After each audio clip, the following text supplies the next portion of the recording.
Right. Hello, everybody. My computer is telling me that we are live.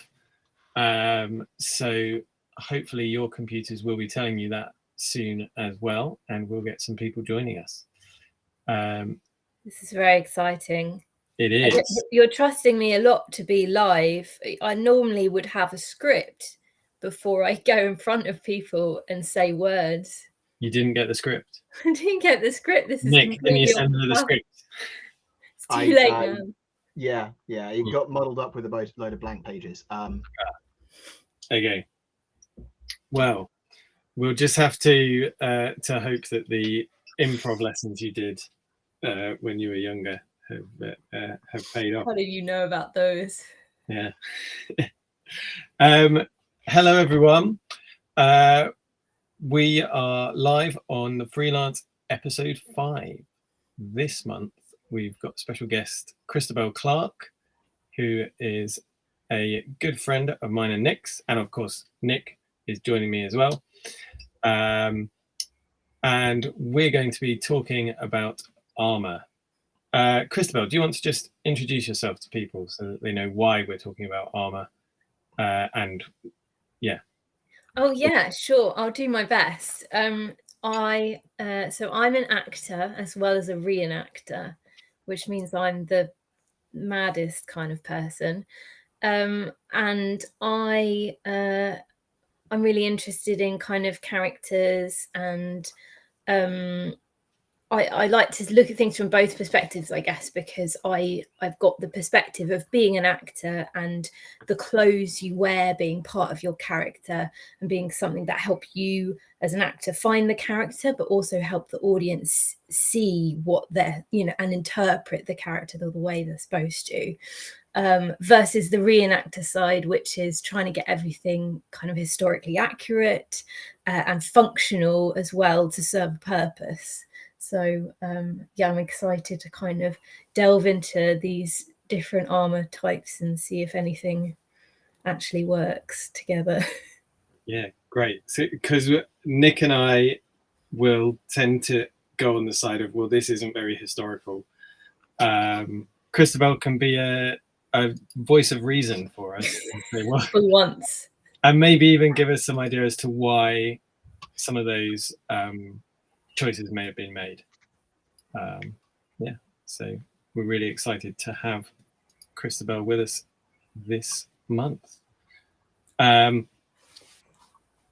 We've got a few people in the stream. I think we're joined by 7. The Lizard Viking says hello in the chat. Do let us know. Hopefully you can all hear us. Let us know if you can. I guess if you can't, then you won't have heard that call to let us know. So yeah. I'm sure that if people couldn't hear us and we were just like talking, then wildly gesticulating, talking into the void. Yeah. We've got Robert saying hello. Hello, Robert. Hello. Okay. And we've got a few more people joining us as well. Oh, wow. Loads of activity there in the chat. Yeah. A whole bunch all came at the same time. So Blake says everything seems to be working. Russell says, yep. Water need. Yes, hear you great. Bonjour. Donna says, can hear you all just fine. And Josh Lopez says, we can hear you. Great. So it seems like we're all working. So let's move on, shall we? I think we've done introductions. We nailed that. We have. We now know who Christabel is and what you know everything about me now. There's nothing left to tell. So I guess there's more than one type of reenactor, Christabel. So you're a member of Destrier? I am, yes. So I'm a reenactor of the horse variety as well as the foot variety. Yeah. That's reenacting on horses, not reenacting as horses. Yeah, because that's a whole different landscape. Yeah, there's all sorts. Yeah, best not to get into differences. There is. Have you seen? I'm thinking Finland. There's a they do literal competitions of hobby horsing Oh wow. where they have to do like dressage and show jumping on hobby horses. So what I used to do at the age of 8, but nobody ever told them they can't do it anymore because it's silly. Yeah. Amazing. The stuff that you were told to stop doing is now like a legitimate sport in Finland. You know what? I find that out about so many things I used to do as a kid, and then people were like, no, don't do that, grow up. And now I'm like, I should have just stuck to my guns and done it, because now everything's a trend anyway. Yeah. I found go ahead. I was going to say, I mean, like that, like a large portion of kind of reenactment is that you never really grew out of the like dressing up and pretending to be a historical character. Yeah. Pretending to be a knight. Yeah. It's a way of keeping in touch with your childhood. Leonidas Sparta says hello. Adrian Stuff says, so why do you whisper to horses, and do you whisper in English or horse speak? Okay, so when I introduced you, I don't know if you read the social media post, Christabel. I introduced you as a horse whisperer.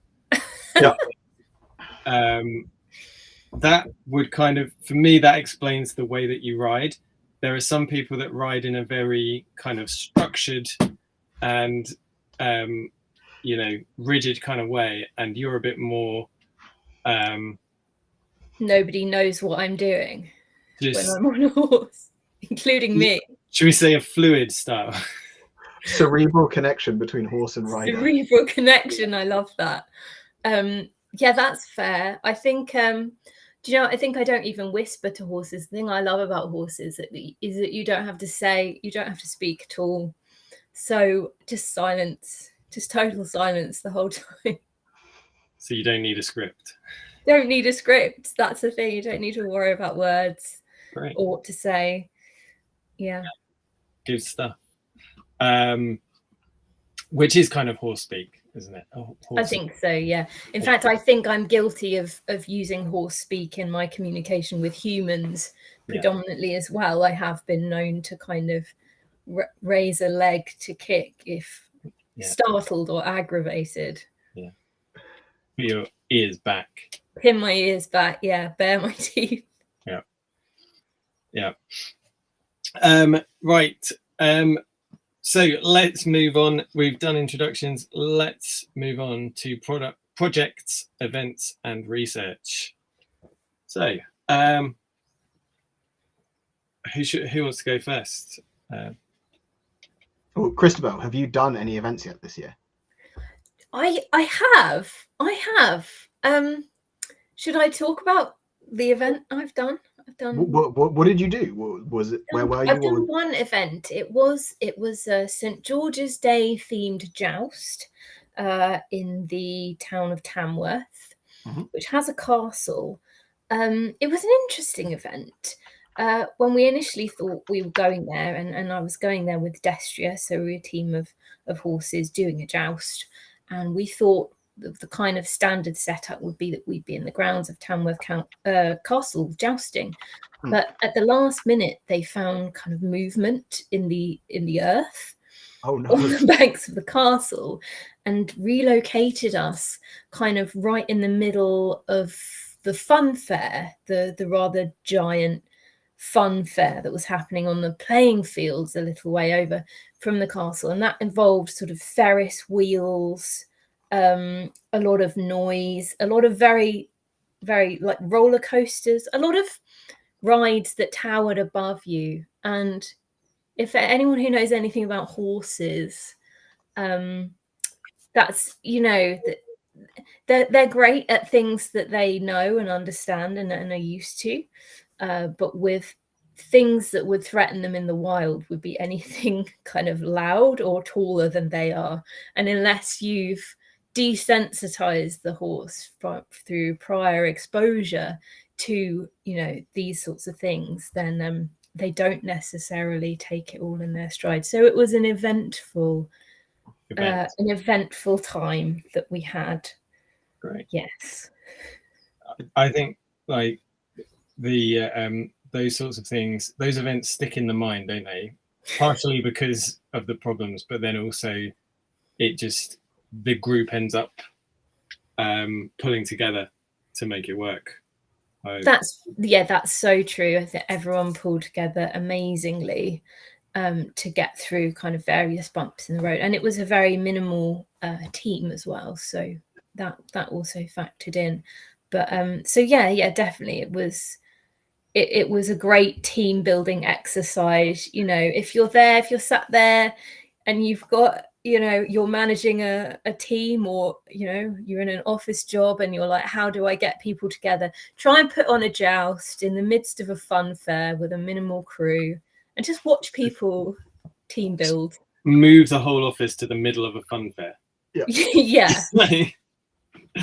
Okay, so you've got 12 hours to produce this new website, and also there's a fun fair. And, yeah. And Exactly. since you're talking about doing jousts, I want to bring up Adrian's question, because it's a very important question that we've answered in the past, and it's, if you could ride into battle on any dinosaur, what dinosaur would you ride? The question's even better than that. If you could ride any animal as a knight into battle, what dinosaur would you ride? And I love the presupposition that obviously if you choose any animal, it's going to be a dinosaur, but which one? My mistake paraphrasing that excellent point away. Which dinosaur? I think I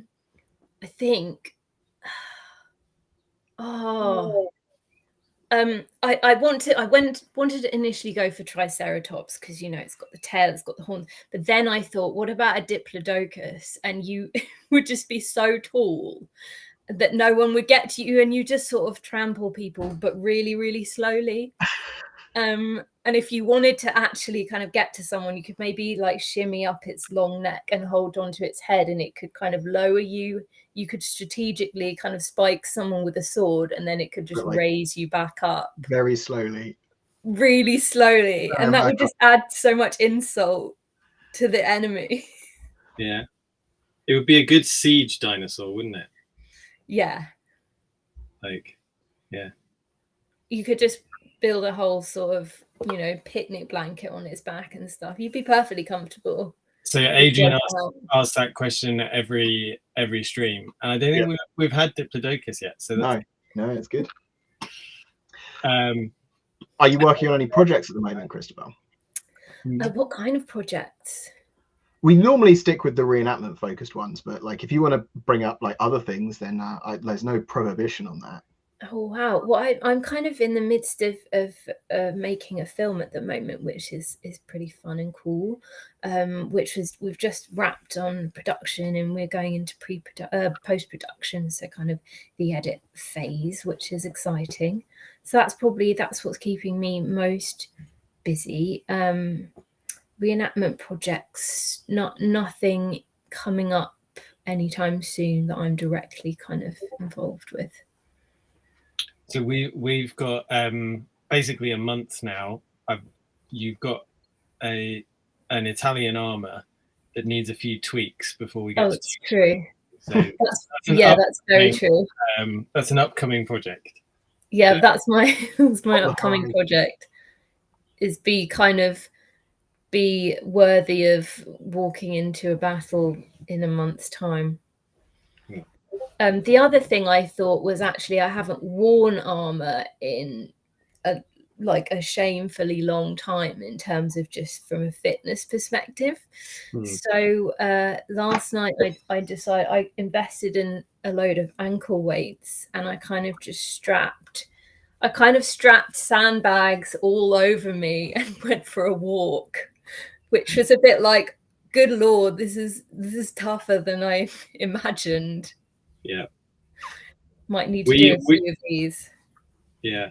I'm impressed that you had the forethought for that, because we managed to work that out at last year's Tewkesbury, didn't we, Nick? It had been a while last year, yeah. Presumably it had been, 3 years last year, or 2? It had been 3 years since, so last year it had been 3 years since the Tewkesbury. I had worn armor at the end of the previous year, at the end of 2021. I I think. Yes, for something. Yeah. But it wasn't I did a show, I did an event at a museum for an opening of a new exhibition, and I was in harness then. But that was not fighting, that was a lot of standing around or sitting around in armor. Where this year I wore full harness back in April for Empire, so I'm feeling a bit better about it anyway. Yeah, you're good to go. Yeah. I wouldn't go that far.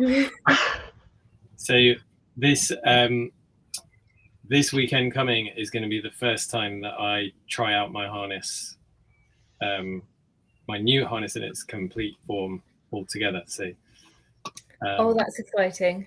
So hopefully, because I think Barnet's a bit of a smaller event than Tewkesbury, so yes, I'm glad that they're going that way round, because I think if there are issues with the harness, we're not going to be as far from the tents.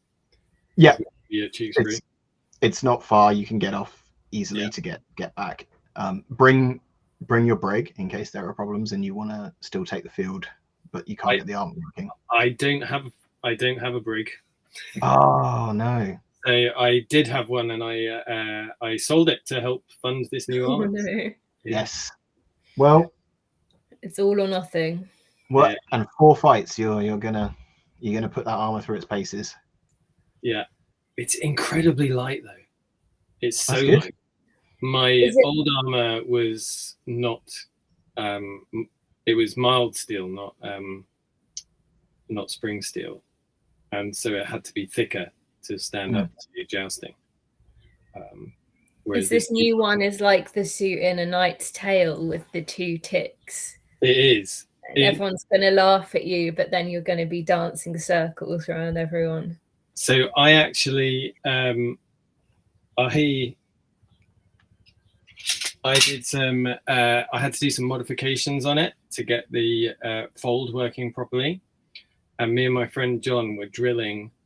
We're trying to drill through the fold to put in 1 extra rivet. Okay. And after 45 minutes, we had broken all of his metal drilling drill bits. And we weren't through the fold.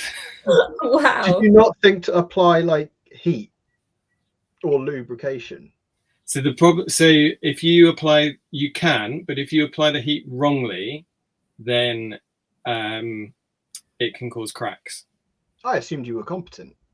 Yeah. And also it's all riveted together, so the heat would damage the leather. So the aim was to try and not have to pull the entire fold apart, because there's a lot of rivets in a how many hoops? 1, 2, 5, 6 hoop fold. That's a lot of rivets and a lot of leather. Yeah. So I had to go out to the shops and get some new. I got the more expensive drill bits, and we managed to get through after that. But yeah, it's only 1 millimeter thick, that plate. Wow. It's still. So you're going to feel safe, in other words. I feel very safe in this armor. It's been tested against drills for sure. Anyone comes at me with a drill. Yeah. We have 2 questions which I think would be good to answer before we move on to our main topic. Yeah. Which is about Robert asks, what weather conditions do we find it most uncomfortable wearing armor in, and is there a difference between plate and mail in those particular conditions? I mean, okay, let's just quickly. First question: what weather conditions do you find most uncomfortable wearing armor in, Nick? The heat is the worst for me. Like mud and like rain and stuff is pretty miserable, but it's not as energy sapping as heat. Christabel? Heat is such a killer when you're adding weight and movement, and then you're hot and dehydrated. Yeah, I agree. Like the heat is so terrible. If it's cold or if it's wet, you can put a coat on over the top or underneath. Like there are things that you can do, but there's a certain point to which you can't you can't reduce the heat. And do you think there's anything to be said for the fact that, like, when armor was more commonly worn, the planet was literally colder? Or do you think people just got used to it, used to working in heat? So I did oh, I've just spilt something. I did a video on this with Alex after Tewkesbury last year, because yes, that's one of the factors, but also when you're looking at most of the medieval period, unless you're thinking about the Crusades or something like that, everyone's wearing the same stuff. But you're all affected by it the same amount. So, and the other thing is like before the period that we mainly reenact, you have like that sort of early medieval warm period as well, where everything's like warmer than it is during the period of plate, and people are still wearing heavy mail then. And I mean, you read about the like Italian heavy cavalry who are wearing a mail shirt underneath a full plate harness in Italy. Like, that doesn't sound like fun. That's true. Not Maybe they're just more hardcore. Yeah. I do think there is an element of certain periods in the past, people being just more comfortable when they're uncomfortable than we tend to be. And you know, I also just the amount of training, right? Like we don't train in our harness anywhere near as much as they would have done. Is where that's where I tend to end up landing, because but then I think about Wars of the Roses battles, and I can't really think of any Wars of the Roses battles where everyone was talking about how hot it was. It's always like, oh no, it was driving rain or fog or snow. Well, and the document that we have that tells you what you should bring with you, I forget the name of it. It really covers, like, a lot of it is stuff like, oh, you should have a coat that is lined with fur, and a coat for this and a coat for that. So I think that is the concern more in the medieval period, or in our medieval period, and climate. And we organize our battles for the audience all the time. Yeah. We're like, hey, let's do it at the hottest possible time of the year, so that then people are, want to be outside and want to come and watch it. Right after lunch, when everything is as warm as it can possibly be. Exactly. And you really want to settle in for a nap. Yeah. And that's not when any or many of the battles were originally fought, right? Right. Yeah. So I've managed to spill some drink over a whole load of leather. So I've been clearing that up over here, because I've got a bunch of projects that I've been working on spread across my table. But I've been redoing a leather scabbard for Tina. So nice. Lovely. That the weekend. So that's the dye on that didn't go too well. I'll probably get a bad reputation for bad dye jobs when it comes to leather. I've made mistakes in the past that I've had to fix. Yeah. But then I've also, so one of the features of my new harness is that you shouldn't need to wear a sword belt with it, because it's got a staple on the fold to tie the sword to. So I've added a little loop. There's it's actually a German painting that shows a little loop like this with a buckle, which is tied onto a long fold, just like mine. So very nice. The actual effigy has a cast brass gilded thing going around the scabbard, and yeah, I don't have the budget for that. One day. Yeah. Well, when you get it made, I can place it for you if you need to. Oh, there we go. Yeah, absolutely. Realize I'm And being then illuminated. I've made a new pouch Oh, very nice. for Barnet, so that I can. My old pouch is too small to fit my phone in, because phones are getting bigger all the time, aren't they? So They really are. Yeah. Did you finish your bends for the weekend? I have not. So, okay, I'll see what red wool I can find. I mean, we'll see. There's I will see what we have. It's all right. I'll find something, I'm sure. Okay. Yeah.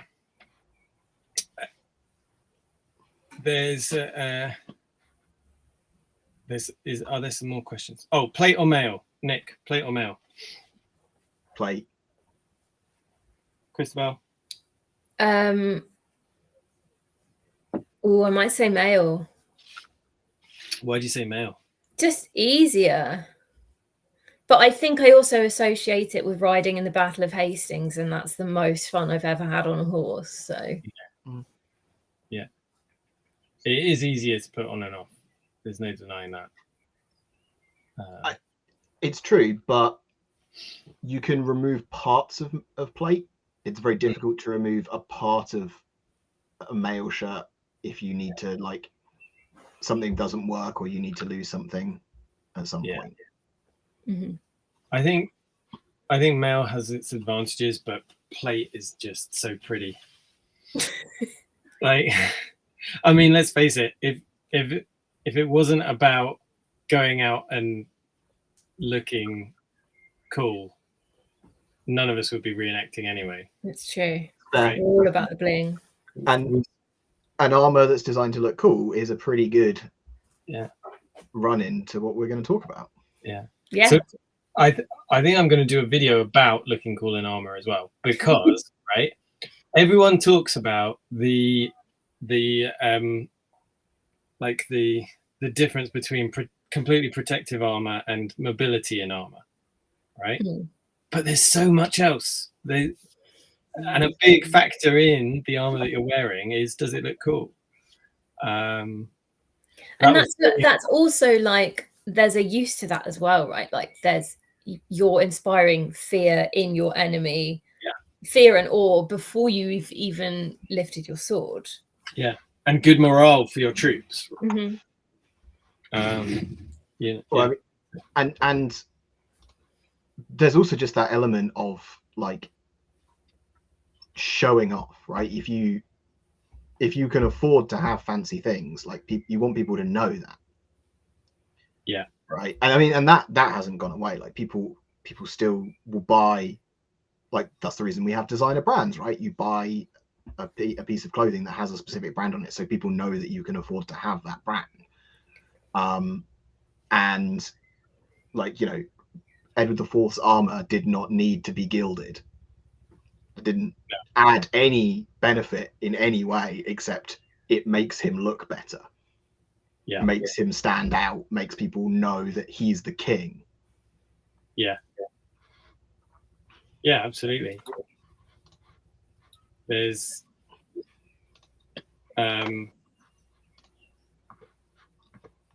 everything about that sort of thing is just about looking cool, and it increased the cost massively of the armor. So so there's definitely a video in that, and this video is also about that, because we are going to be talking about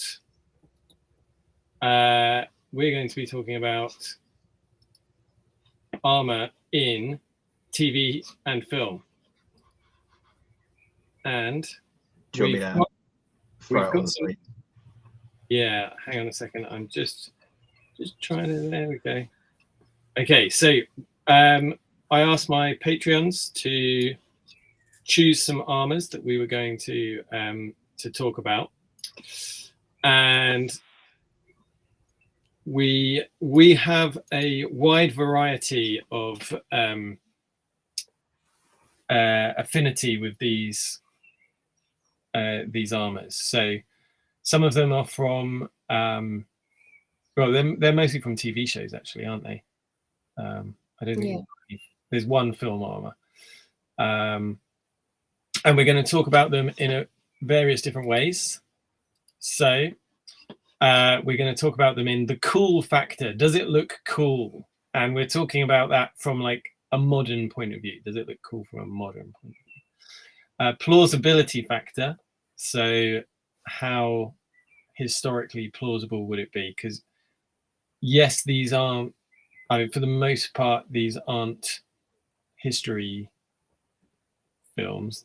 Again, I think one of them is, but they're mostly fantasy films. But people did things historically for a reason. So we're going to be talking about that. And then from a storytelling point of view, does this armor help us know anything about the character? Which is something Christabel was very keen to talk about. So anything else to say before we get started? No, I'm excited to go. Great. Okay, so this one here is from the Rings of Power. Now, we're not going to talk about whether or not we thought the program itself was good or bad or insulting or anything like that. There are lots of videos on YouTube where you can find that. We're just focusing on the armor aside from everything else. Okay. So here we have Numenorian sailor armor. Now this particular one is Elendil's, so it's like the higher status Numenorian sailor armor, but I couldn't get any bigger images of the standard stuff. The standard stuff is basically the same, but it doesn't have the etched details in the leather. So what do we think? Is that leather then? Because it looks quite shiny. That's what I thought. I was like, wait, that's leather? Yeah. Yeah, I think it's at least supposed to be leather. Okay. It's really cool. I mean, I guess so the idea with Numenor, right, is that the elves kind of magicked up this isle for the good humans who supported them in the war to live. So you've got this cool island that mixes elven influence and humans, and that's like the place where they kind of they most closely coexist. And so with this, in terms of showing that character stuff, you've got this kind of sun pattern in the middle, which could be like rebirth, new starts, like the way that they brought up the island. And then you've got swirls, you've got curves, which is very elven. Like most of all the elven weapons and detailing is curves because they're so elegant, and that kind of thing. So I think, but then it's blended with the human element in that it's a bit more gritty, isn't it? Like the curves aren't beautiful and flowing; they're quite like defined. Yeah, a bit more chunky and yeah. Larian. Yeah. Without, I have not seen any Rings of Power for a variety of reasons, and so I can only remember what I can remember from various books. But looking at this, it reminds me of something that I think happens in TV shows a lot, is when they're setting something in a historical period, they try and find like historical cues from historical real armors. So you have this sense that like ancient Greece, which is, you know, sort of a seafaring nation, Numenor is a sort of a seafaring nation. So we'll try and bring in some of those ancient Greek influences with like the muscle cuirass and those kinds of things. I think that's what I get just from like looking at this. I always find any armor that kind of stops at waist height but isn't quite at the waist very off-putting. Because like if you want that to stop somewhere where it's easy to move, then it probably wants to be, I suppose, plausibility here, you probably wants to be higher, or you want it to be longer to actually like get advantage from more protection. But so there are a good number of muscled cuirasses from ancient Greece that do stop around about this area. Fair enough. That's interesting, because it looks really weird to me too, because doesn't it just invite the enemy to just stab you in the belly? Sort of like what, or does he look a bit like Winnie the Pooh, like he's only dressed on the top half? Why is he not wearing something else with it? Or would anyone do that plausibly? Yeah. So historically, these kind of cuirasses would have been worn with teruges or teruges, however you pronounce it, underneath, hanging from it. So the there would be layered defenses around in the same way that we would wear a male skirt to protect our groin. They did have that, but also hoplites had huge shields, which this guy doesn't have. I do, like, again, having not seen anything else that we're going to look at here, I'm assuming that this Numenorian sailor look is significantly less armored than like a Numenorian infantryman, to put across the fact that you're on a ship, you don't want to be wearing as much armor if you fall overboard or anything like that. So from that perspective, like, I'm making assumptions here, but at least it's telling me that, like, I wouldn't assume this guy was going into battle, but for a ship, maybe you're stood at the side of the ship and you're covered by some of the side of the ship, so you don't need anything on the lower half, something like that.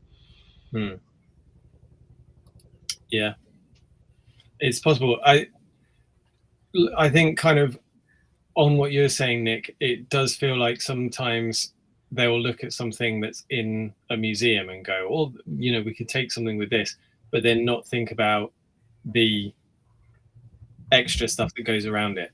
Like, well, yeah, but this was always used with a shield, or this would have teruges to protect the abdomen and things like that. And I do hope those strips over the top of the shoulder are leather, because otherwise he's going to have a real problem parrying above his head. Yeah. So let's try and give it some scores. So from a cool factor point of view, what do you think? So is this cool, Christabel?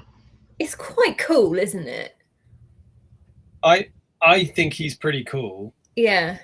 I think that, like, if we're thinking first look, and if we're thinking from a modern point of view, I imagine that you could see something like this in a video game, right? And people going, yeah, I'll play that character. Yeah. All right. If we're going off of that's the measure. Yeah, fine. All right. What's it out of? Is it out of 10? 5. Out of 5. It's late, and my edition has not historically been the best. So I'd for sure give that like a 4. I feel like we're in for some high scores with this. Christabel seems generous. I am very generous. Let's 5 out of 7. I think it's hard to disengage my my plausibility. We've got a different box for that. I know we do. But I'm like looking at it, going, yeah, it's cool, but this doesn't look cool to me. I will say that I do not think this looks cool in any way. Okay. Especially now, especially since you said Winnie the Poohing, and now I just can't. Now that's all you can think of. Yeah. Why don't we average it out at like what's an average? Let's bring it to 3. Yeah. 3. Okay. So Plausibility. No. It's plausible items being worn implausibly. Like you go, yeah, okay, it's leather because he's on a boat. Yeah, you get comparative plausibility point here for me, right? Like compared to what he would be wearing if he wasn't on a ship, this is much more aligned to being a sailor. Yeah. 1 point from me. 1 point.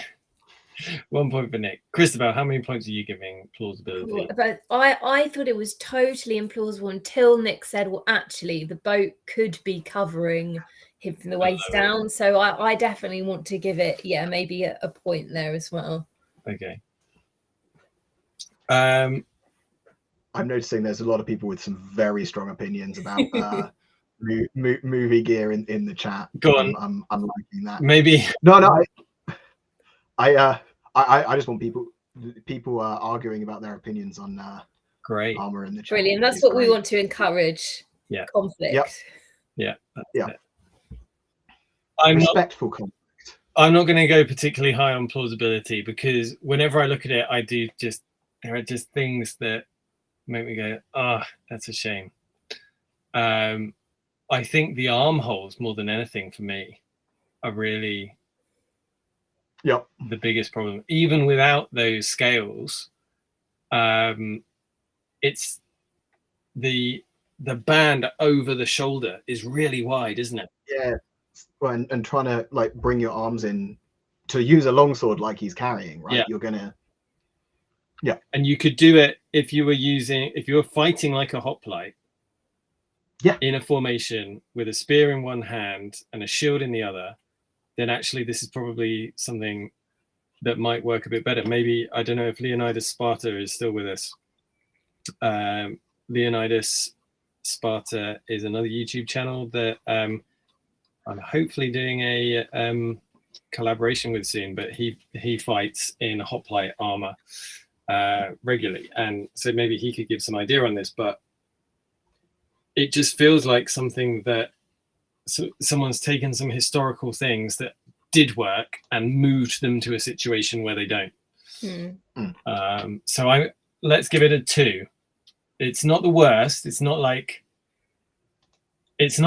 this is completely implausible. They've done some research, but they've missed the context. Yeah. Okay. Sure. Storytelling. I think from a storytelling perspective, it could be better if it looked more plausible as well. I think the two are kind of linked here. I just think if it had more stuff below the waist, things attached, some cool kind of elven curves and more protection like below, and it carried on into more than what it is, that it would be better from a character perspective as well as more plausible. Because Numenor and the elves were incredibly closely linked at one point. So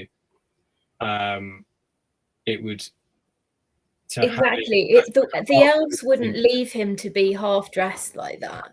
Yeah. They'd be like, mate, you look indecent. Yeah. I've got to go and double check now because I'm now vaguely remembering that the Numenorians are like part elven. Yeah. They're blessed with really long life, aren't Elrond's brother was the first Numenorian king. There you go. Yeah. They're descended from a half elf. Yeah. Elrond's brother on his... Elrond is half elf as well. Yeah. But he chose to live so is it Elrond's full brother, i.e. a half elf? Yes. Yeah. Okay. I thought so, but he chose to live as a man, not as an elf. Yeah. So in Tolkien's world, if you're a half elf, you have to choose between which one. It's not like, yeah, you get bits of each. No, you pick. You choose your allegiance. Yeah. So I think it's just not elegant enough to tell that story. It's got some nice design, but it's a bit lost because it's too subtle, really. Yeah, I think the scales talk well about a seafaring nation, and we see that as a theme that comes up in some of their other armor. That's true. but it's missing out on the elven aspect, isn't it? I think so. I'm going to give it a 3. What do you guys think? I can go with that. Yeah, I'll give it a 3. There we go. So total is 7 out of 15. Come on. Or even 8. 8 out. Just checking that you're awake, guys. Just checking. 8 out of 15. 8 out of 15. It's better than nothing. Solid. Yeah. All right. What do we got next? Let's crack through these. Some people in the chat are giving their own scores. So What If Brigade gives cool 1, plausibility 2, storytelling 2. 7 out of 100 from Lizard Viking. It's harsh. Savage. So then let's more scale. Good lord. So this is the Numenorians when they go to battle. So I'd like to know what, with these scales, what is the idea there? Because presumably you're vulnerable to any cut coming from underneath. Yeah. Unless they're sort of flat and immovable, in which case Why scale? it's their purpose. Yeah. So these, I mean, you could make the same criticism of mail, right? It's full of holes. Yeah, but it doesn't have one direction which is fully vulnerable. Apart from straight in. Straight in it, I suppose so, yeah. So historically, armor like this is pretty much. So first of all, this isn't proper scale armor because it is solid breastplates and plates that have had scales attached to them.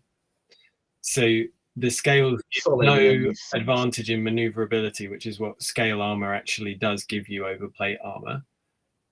Secondly, generally, scale armor hasn't been particularly popular and is often worn, is most often, I think, worn by the Romans in a European context. Certainly, maybe someone else could tell me from a wider history context. And they have a big shield as well. And what people often maybe don't think about with the large shields cut down the amount of the areas in which you can attack from. So if you're fighting against someone with a large shield, having a thrust coming up from the stomach towards the stomach is pretty much always going to be blocked by the shield. So most of the attacks that are going to be coming in are going to be coming in around the shield, probably in the upper areas, if they're striking the torso. So, like, I don't think this looks cool in any way. It also looks like somebody was shown a picture of the Rohan gear and asked to make a shield for a scale armor, make a helmet for a scale armor based off that design. Yeah. Well, I might disagree. And I don't want to rag on the artists that put this together, because I'm sure that they had like a brief that they had to work to, and you know, there were constraints on what they could do and all of this sort of thing. But this does not look cool to me. I do agree. I don't think it looks cool. It looks, but maybe it's not supposed to. The only thing I would defend here is from a storytelling perspective. I think the helmets are cool because I think the idea there is that is the precursor to Rohan, because Rohan doesn't exist yet in Middle Earth. So then I think, if I've got my Middle Earthian history correct, Numenor is destroyed, and those left from Numenor go on to found some to Gondor and some to Rohan, both of which don't exist yet. So I liked the idea that this was the precursor to a Rohirrim helmet with the horse, but it's not a horse yet for the nose guard and the tail. So I thought that was some cool kind of history and storytelling there. But that's where I think the cool factor goes to die, because they're just a bit weird, aren't they? Like fish people. I think a big problem with this is that a lot of it doesn't fit. Yeah. They've gone for a protective helmet, but they've also wanted to show the face of whoever's inside, right? The cuirasses, like, maybe it's easier to cast a cuirass than it is to make proper scale armor, but then they don't fit properly unless you're very lucky and find someone of exactly the right size. I assume the scales are probably part of the storytelling thing. Someone said, right, okay, seafaring nation scales. Yeah. I think that's probably where they've come at this particular one. But from an armoring point of view, I don't think they make sense. I think it would look cooler if the scale pattern wasn't also translated onto the fabric part of the armors here. Yeah. Yeah. I don't think that helps in any way. It makes it hard to read, right? And the fact that every part of it is the same color also, again, makes that difficult to read. You can't see layers. And armor is a layered thing. Yeah, I agree. I almost think if they'd added in some blues, like maybe they blued the top layer. Yeah. That's different. That would be seafaring and ocean and might give it a bit more depth. So What If Brigade says the Numenorian soldiers look like terracotta warriors, and I think that's right. That's an interesting point. Yeah.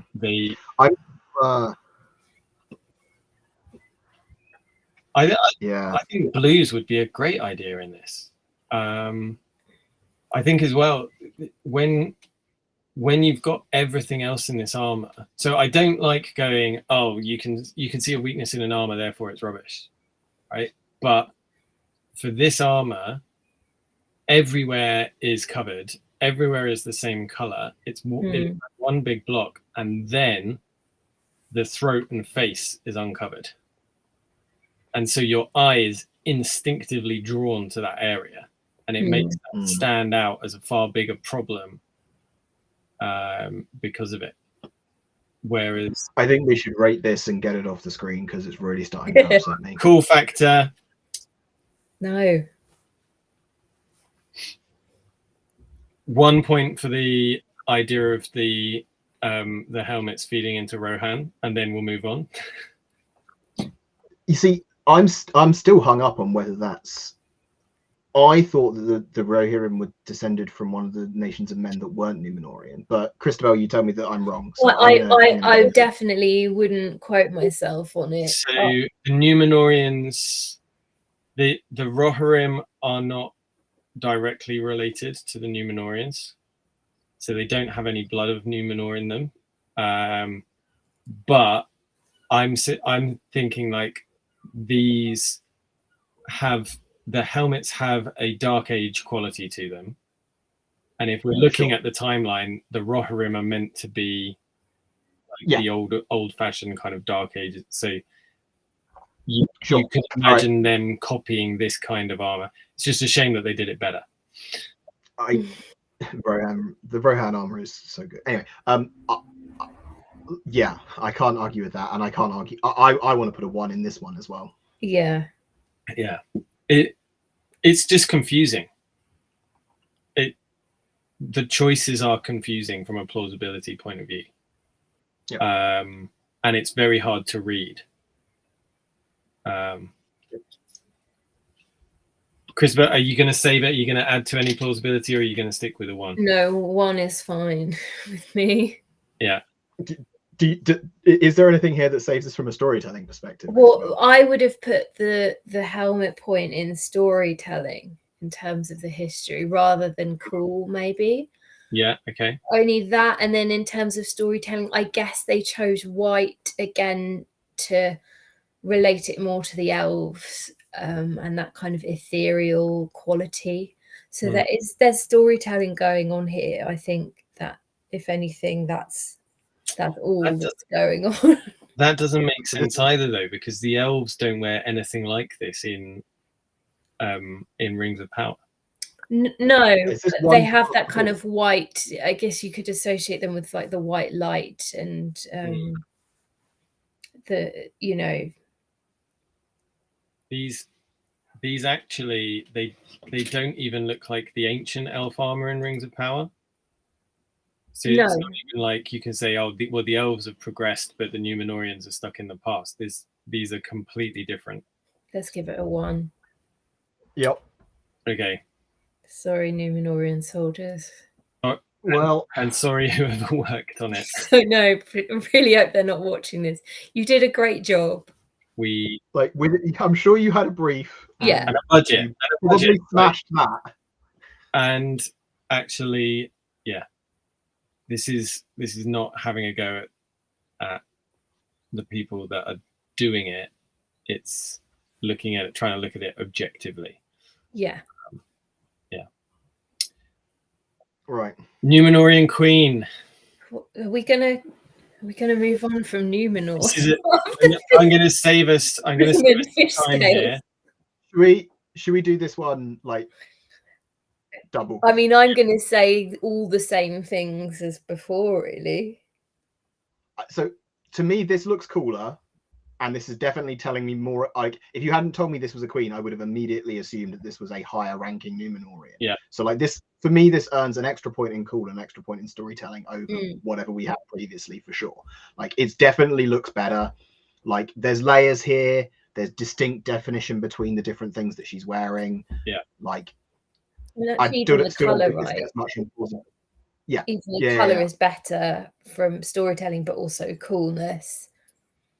So the thing that this particular armor gained a lot of hate as soon as it was shown, because you can see she's got the breastplate that has been made to look like scales, and then underneath she's wearing a what looks like a lycra top that has been sprayed with a scale pattern. So I mean, this is why it doesn't earn more than a 1 for plausibility for me. Yeah. So we're saying 2 for cool, 1 for plausibility, and 2 for storytelling. Yeah. I mean, this is just such a big miss for me, is that if they'd have just given her a male shirt instead of that, this would have been... Is she in a chariot here? No, she's riding a horse. Okay. Because I just think a male shirt, she would have looked more badass, more kind of gritty. So there's your human element to the Numenorians. And then the gold and the curves are elven, and the scales for the sea and gold for the queen. And that just, I think that would have set it off a lot better. But I don't know from something really contentious here. Yeah, go on. I think this would look cooler if she was wearing string mail underneath that. Yeah, even if it was string mail. Yeah. That's how bad that undershirt is. And it does a disservice to the actress and the character, because the whole point of her coming with them is that she's taking to the battlefield, right? Yeah. And she's got her armor, and then it's very obviously not only not armor, but not armor made to look like armor. Even if she'd have had like a cool like tunic that had like a brocaded sleeve, like out. Anything to hide that. But she's wearing stuff that isn't armor, that is made to look like armor, which makes her look like she is pretending. Yeah. And I don't know whose decision it would have been to go, oh, we'll get away with this. Because you can't get away with anything, you know. It's there. Not when you're releasing HD. You know, 4K. How many Ks are we now? 5 million K. Yeah. So many. And without going like too deep into like broad criticism of something I've not watched, but when you're working on a property that is as popular and as well loved as Tolkien's work, you have to try harder. because more people will watch it and people will be much more inclined to criticize it because more people have an image in their head. Yeah. Mm. And also because Peter Jackson went so hard on the original movies, right? Yeah. I mean, working with Weta, right? Like that's what you get when you work with Weta. It's if you know that they were well received, you know that they worked so hard, like you've got, as you say, you've got to give it 100% because that's what it's going to be compared to. All right, let's look at something happier. Okay, happy. Well, this is not the same series. This is not the same series. No. This is Brienne of Tarth from Game of Thrones. Mm. I have not seen this program at all. So, yeah. Well, you can stop after like season 4. I think there's not much point in watching anything else. Yeah. Or whatever season is that it goes off the rails. But Christabel, what do you reckon? So, she's an awesome character. She's this kind of woman raised in a noble home. So she had, like, her father had all these resources, but she wanted to train to fight, and he was willing to facilitate that. But at the same time, she's rejected by society because not only is she a woman that fights, but I think I don't know if she's a mercenary or if that sort of happens later, but she's so tall, she's giant. And in the book, she's described as like pretty hideous. I mean, the movie version of her, she's obviously gorgeous, but she's supposed to be this kind of hulking giant of a woman that doesn't fit in. So I guess from a storytelling perspective, the stuff she's wearing, it's very masculine. It's kind of darker in color. It's not super shiny or super polished because she's not proud of her wealthy heritage particularly, and she doesn't like to draw attention to herself as much as possible. Okay. So that's the character. From a cool factor point of view, what do we think about this armor? I think it's pretty cool. I think that there's nothing here that when I look at it makes me think that this character, this portrayal, this armor looks silly. Yeah. Like it doesn't, everything here like screams, I'm a serious badass. Yeah.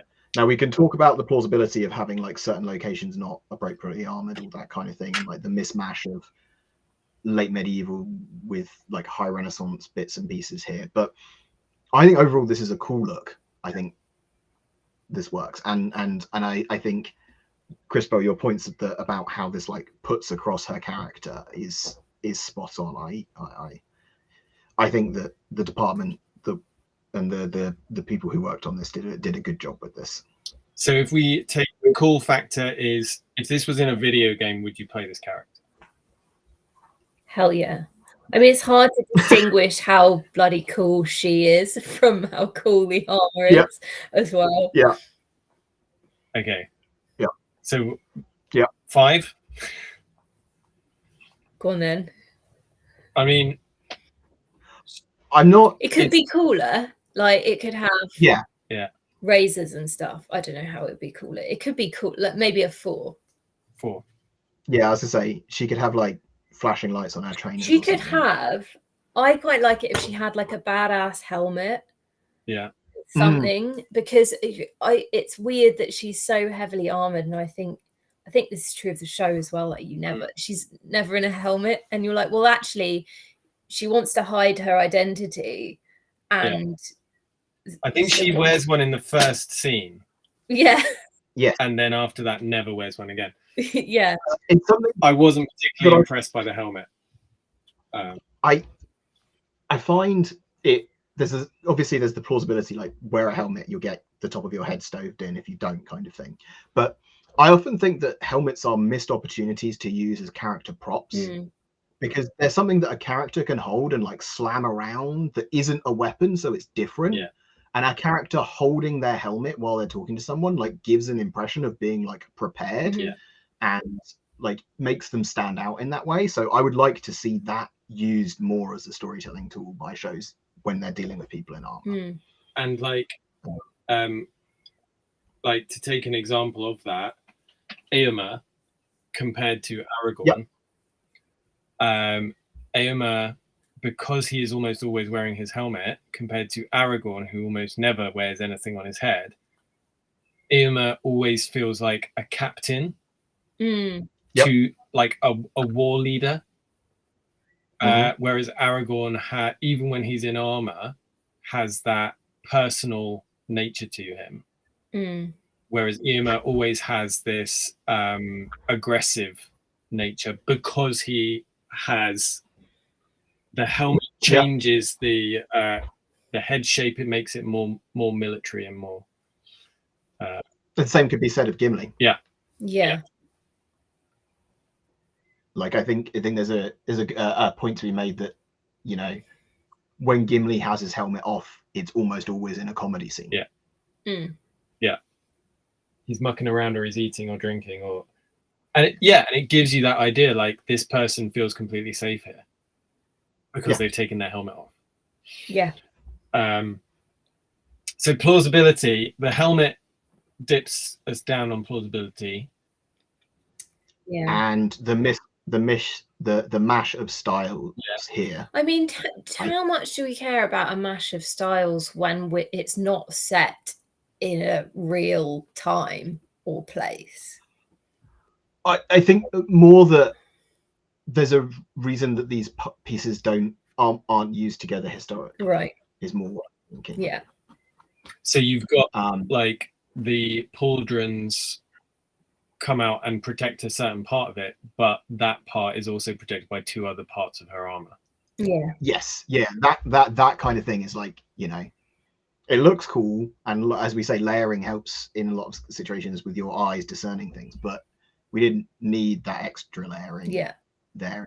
It makes it a bit weird to me.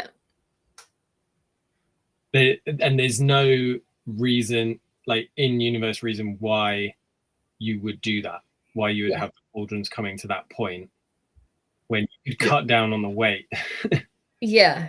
and still be equally as armored. For sure.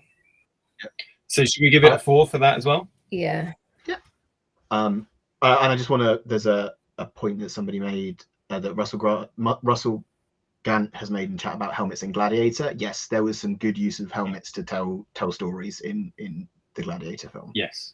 There are things you can criticize about that movie, but I would say that the use of headgear is not one of them. And that's a great example of it, even like showing it in the film about how he selects his helmet, doesn't he? For effect. Hide his face and then reveals it at the right time, like both in the film and in universe. And what if Brigade says helmets as a prop is an overlooked fix? Acting in a helmet is hard, but carrying one seems easy enough. But also, like, hire me, Hollywood. Look at what Mandalorian has done with helmets.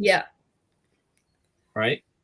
Although I have a whole other realm of opinions about the helmet acting in Mandalorian, but that's mainly just going down the avenue of actors clearly aren't used to acting in that restricted, and they really needed a movement director to feed back to them on what works as a head motion and what just looks weird, because you can't do this anymore. And because in a helmet that doesn't translate, and on screen it looks weird and stuff. But there are lots of cool, like, tiny movements that you can do, and it's totally fascinating. It's kind of like mask work in theatre, where you lose the face, but you can still tell the story in a lot of other ways. And you might need to use different shots, right? go Yeah. further out to give more of the body rather than a close in on the face. Yeah, for sure. So from a storytelling point of view, I'm struggling to think of a problem with this, right? As soon as you see Brienne, you pretty much know what's going on. Totally. Again, I think the lack of helmet loses it a point on storytelling here, as you said, because she was wanting to hide her face and like not show herself. That's fair. Yeah. Okay. So we've got 12. It's doing it's good. The high score so far. Yeah. The next armor we have is this one from Joan of Arc. I haven't seen this.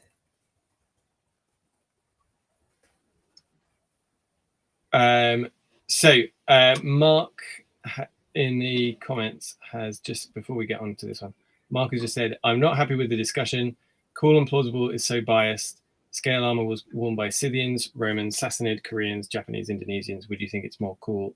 Would they think it's more cool and plausible? So the issue, maybe like it was not so clear what we were saying. This is not scale armor. This is armor that is made to look like scales. And it doesn't necessarily work. So I think what I said was, and maybe I glossed over it too much, is that I think real scale armor would have been cooler and more plausible. Whereas this is a cast breastplate that is made to look like scales. So what you're actually doing is you're weakening the armor because you're giving places where the enemy's weapon can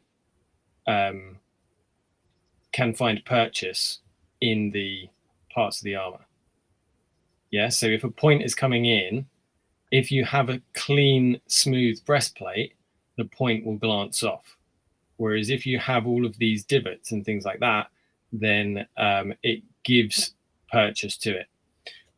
Now, there are definitely armors from the 16th century that have all sorts of crazy stuff put into them, but generally battle armor does not have this amount of worked in weakness.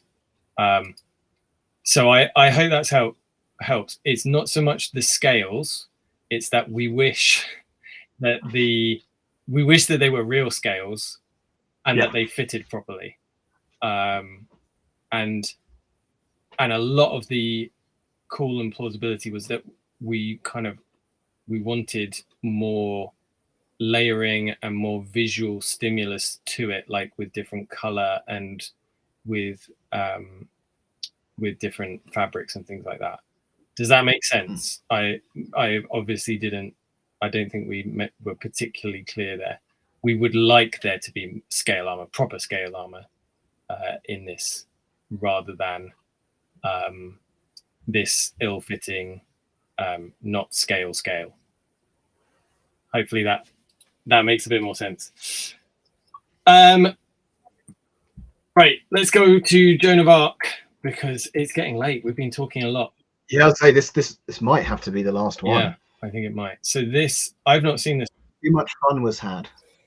I've not seen this film. Joan of Arc from. Is this the one in from the 90s? The Messenger. Yeah. Yeah. It was difficult to get a photo of it that wasn't just a headshot. So, and Joan of Arc is obviously different to the other ones that we've looked at because she is a historical character from a real historical period. So we can actually think about the plausibility from that point of view as well. So what do we think? Yeah.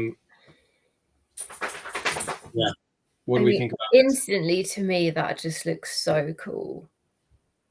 If nothing else, because it looks really heavy and she's just, she's carrying it all, she's wearing it all. I like the layers to it. it's kind of, you know, not too shiny because she was a peasant, right? So it shouldn't be too fancy, and maybe it should look a bit thrown together. Although the armor was actually commissioned for her by the king. Okay.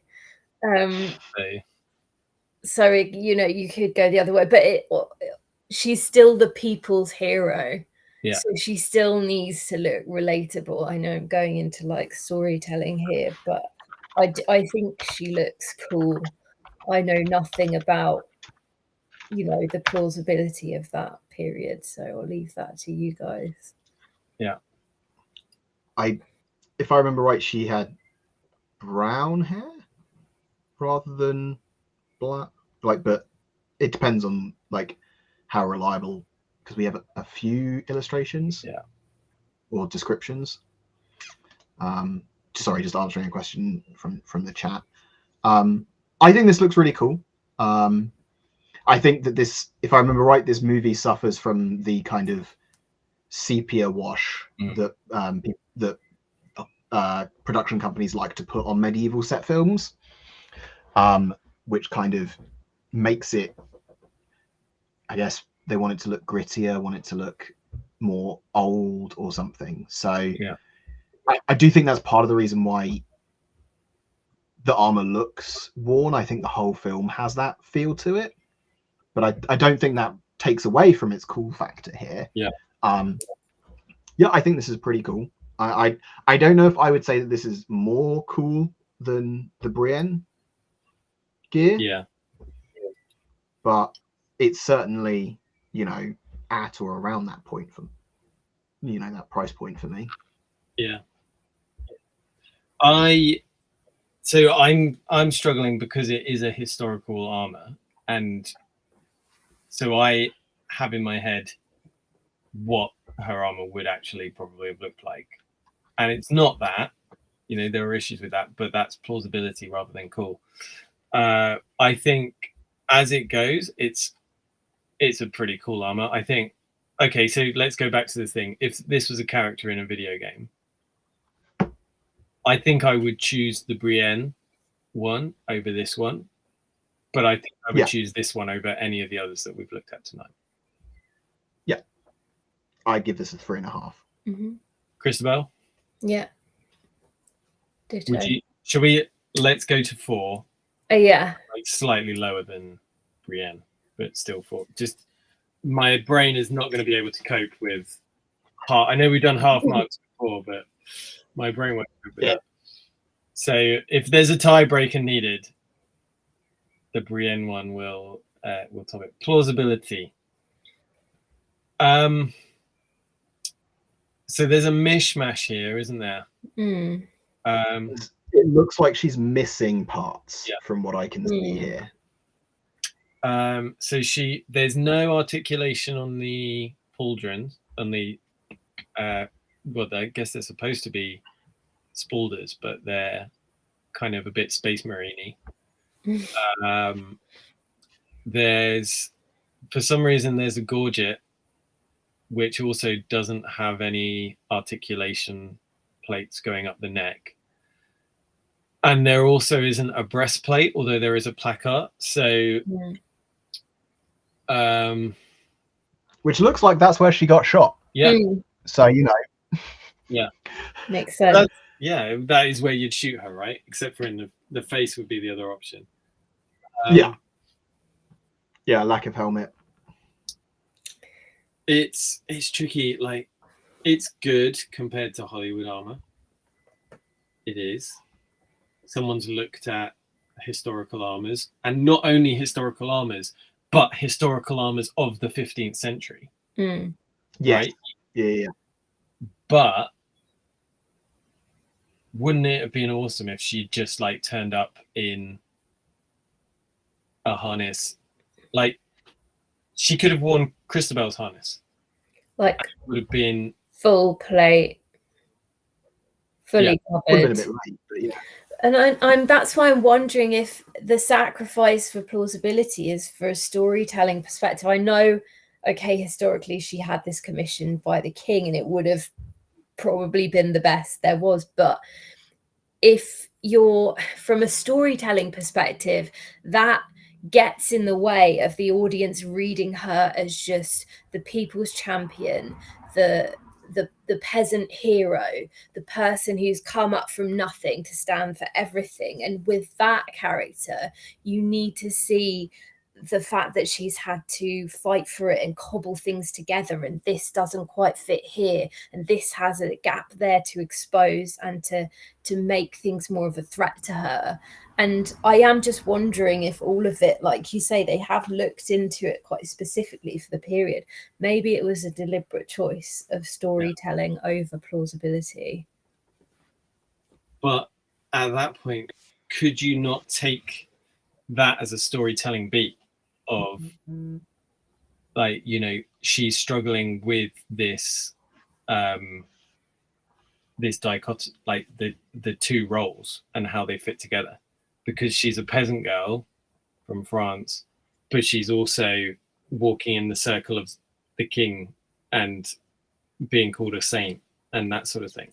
That could be a really interesting storytelling arc. Yeah, totally. It could be, but I guess as a storyteller, you've got to make the choice of which one you want to do. And if you want to make sure that your audience is always on board with her and sees themselves in her because she's one of the people and she's just a commoner, then you maybe don't want to take the risk of distancing them too much by getting her too dressed up and too shiny and too perfect. Yeah. So I would be tempted to give this a 3 for plausibility. Mm-hmm.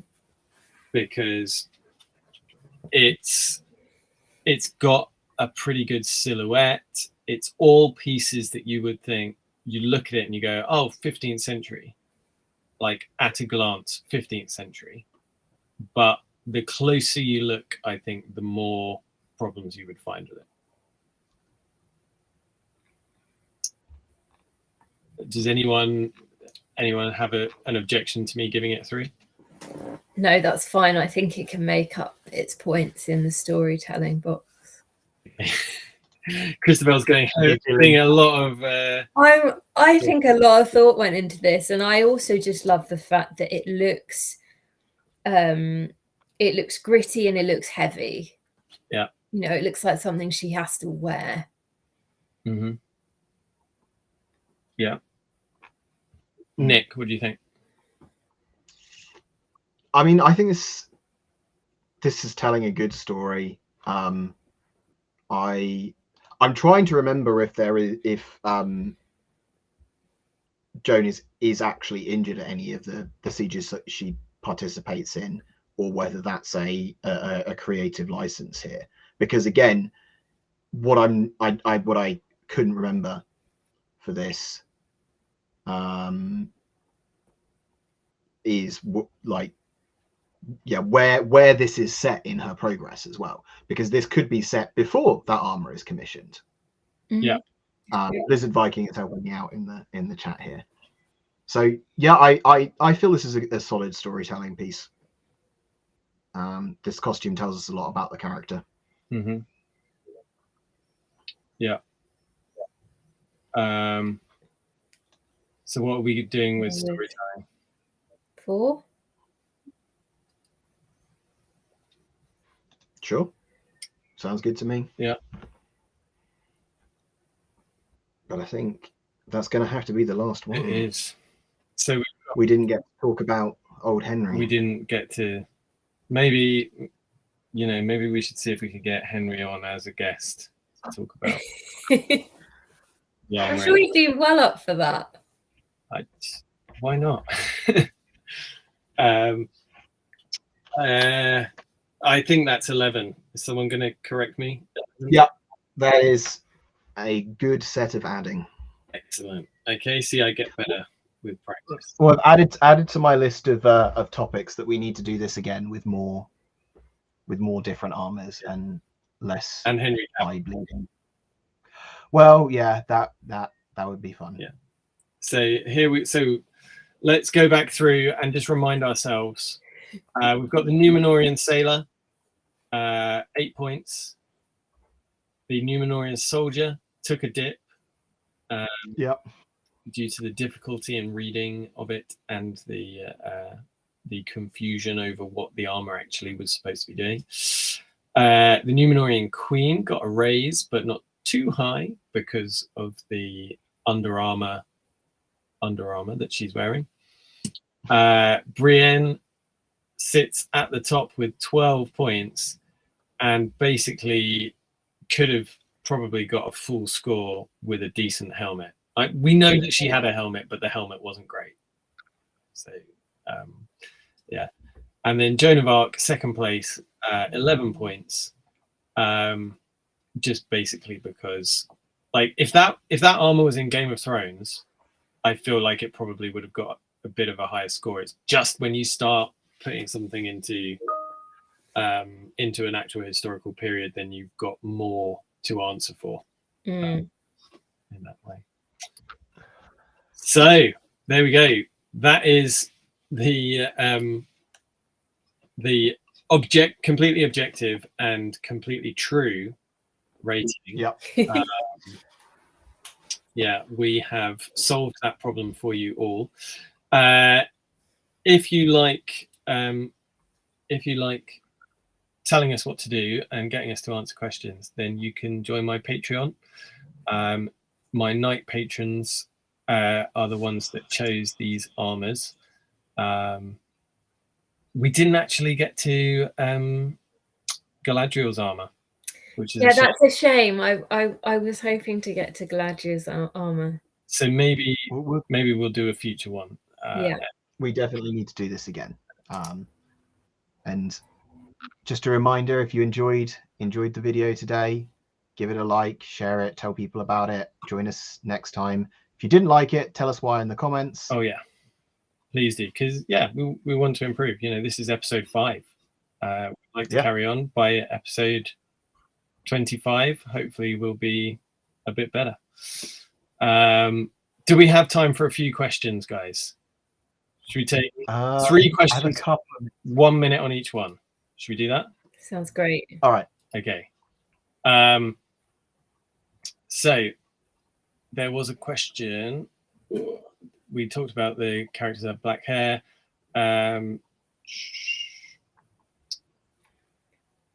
Here's one for Christabel. Yeah. Why are actors reluctant to even use helmets with visors that are open? That seems like a good middle ground between no helmet and being fully hidden. What do you think, Christabel? Because they just love their own faces. No, it's not the actor's choice. As an actor, you get very little choice, actually. You're told what to wear, where to stand, and what to say. Maybe you make a bit of choices. You do make choices as to who the character is for you and how to kind of portray that. But in terms of what you wear, that won't be an actor choice. That will be an art department choice. That'll be a costume department choice. And that's very often. So I was in a shoot where we were Vikings essentially, and I was in the foreground and I got given costume and dressed, and behind us all the background characters were all reenactors, so they turned up with their historically accurate Viking kit, and they literally got trooped through the costume department, who stripped off all their stuff, wonderfully authentic, hand woven kind of nice wool and this kind of stuff, went, have this leather, you wear this now. And you see the reenactors leave at the other side of costume, sort of quietly weeping, lamenting. So you're sort of in the hands of whoever's guiding the look of the show, really. And the script as well, the script and what somebody somewhere decides looks right and looks cool, especially with Vikings, and looks how they want it to. So, and it's not going to be necessarily even one person's choice. So I have very little experience in acting. I did some extra work on Wonder Woman. I was one of the World War I soldiers, and they said to me, you're going to need to cut your hair. So they sent me off to someone who cut my hair. Oh wow. They sent me on to someone else and they said, here, wear this balaclava. It's like, great, cool. You know, And there's like, so thanks many for the free haircut. so many things that you just don't, you're just like, yeah, all right then, fine. Next question, and we need to move quick. Is your reenactment hobby necessarily international due to its nicheness? Do you often encounter the French or Germans? That one's from Mark. Nick, what's your... Yeah. Some events, yeah. The bigger the event, the more likely it is that there's going to be a group that travels.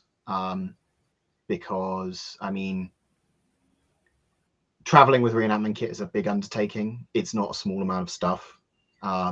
It's quite, I mean, I've traveled internationally, done it by plane and by train, and it was a lot of hassle getting all that kit around. But yeah, I'd say 2 to 3 events a year.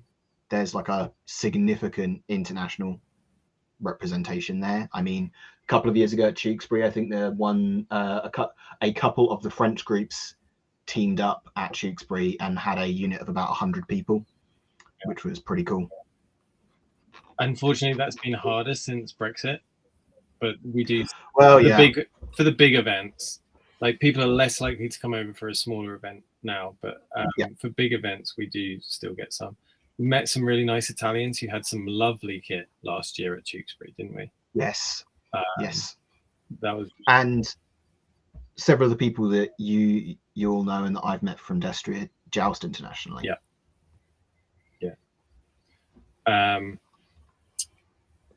And then one more question. What percentage of armor do you think would have been painted or enameled rather than left bright or polished? I'm not going to give a percentage. That's from Robert. I'm not going to give a percentage. It changes through different periods. And it's hard to say because most of what we have left was cleaned and restored by historians in the 19th and 20th centuries who were very, very well-meaning. So natural oil colors that you might paint an armor with or finishes, so like often finishes like bluing and things like that can look pretty rough as time goes on. It's bluing is basically an oxidization, and so a lot of these armors were very vigorously cleaned at some point or another. Another thing that has happened in the past is, especially with armors that have been stored in royal armories or working armories, is that if you were a soldier who was stationed at Dover Castle and you'd done something wrong, your job might be go and pick a piece of armor from the armory and polish it until I can see my face in it, kind of thing. So we have very little idea of how much of this was done beyond what we see in paintings. I was going to say, and even in paintings, it's often difficult to tell because unless it's a very, unless it's a painting that has been commissioned with someone with a lot of money behind it, everyone in armor is drawn in the same color and exactly the same style because that's what the artist knows. And there are also some pieces of artwork where initially it was assumed that the armor had been painted black, but it turned out that there was actually a almost silver paint that has blackened over time. Because there's a degradation in these images that means that the colors we're seeing now are not true to the intentional color of the artist. And not just that, but the oils that they use, being natural oils, also degrade over time. So the colors that we see are not going to be the same color. But also, it's not even just that the artist didn't know any better necessarily, because they did know. But if someone asks you to draw someone in armor, you're probably going to draw shiny armor to show that it's armor, right? Yeah, because that's what makes sense. If you're going back to like the storytelling thing of film, right? You want it to read as armor from the page. and so therefore you draw it and do it in a certain style, even if you know that, you know, some of these guys might have actually had painted helmets or something. And on the subject of degradation of pigments and historical artwork, complete tangent, but just reminded me that if any of the viewers haven't come across Baumgartner Restoration and his restoration of historical art, go watch that. Yeah. It's awesome. Yeah. Maybe that's something that we do a video on in the future. The degradation of pigments in art. It's like, all right. I think that's it. I think we need to call it there. Thank you so much, everyone who has joined us. And thank you, Christabel. Thank you so much for having me. This was really fun. I'm glad you enjoyed it. We'll definitely do some more. Christabel, you're not going to be at Barnet next weekend, but you will be joining us for Tewkesbury. I will be at Tewkesbury, yes. Looking forward to that. And so we'll definitely, I'll definitely shoot a video with you coming up soon, hopefully. Looking very overheated and generally worn out. Yeah, we'll do it early in the day. Yeah. So yeah. Thank you guys. Thank you guys in the chat. Thank you everyone for watching this later. Don't forget to like, share, and subscribe. And we will see you again soon. Thank you very much, folks. Bye. Bye.